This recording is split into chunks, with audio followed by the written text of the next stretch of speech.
really can't think of really anybody in the ex-Muslim community. Let me think of that many people that I enjoy going back and forth with, especially because we also have disagreements, but it's so much like fun to disagree with you, because if anybody can, I haven't seen that many people like the other people who I respect. We tend to agree on things, right?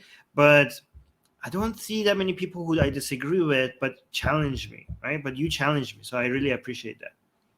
All right. Okay. Yeah. Well, Yeah. I'm always shaking when I'm disagreeing with you.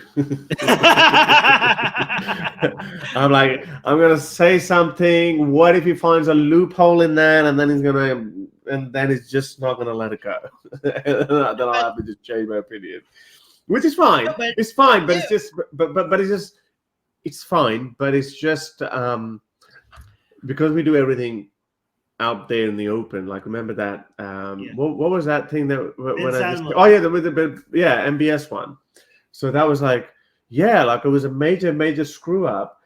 And this is what I was telling you, because you are you're very good with this, where it may not seem like it, but I know that for a fact that whatever view you're floating out, you've thought about it very, very deeply.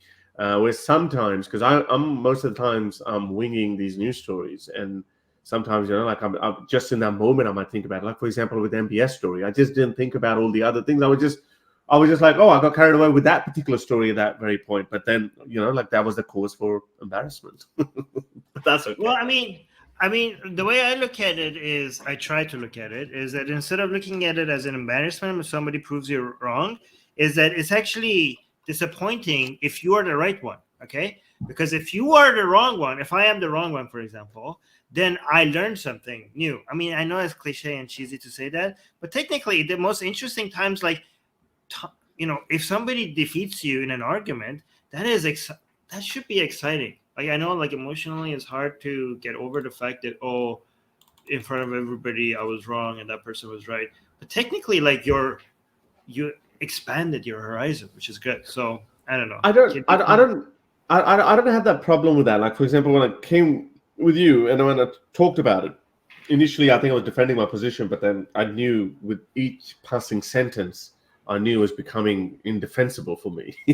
So I wasn't like, oh, like, who got me?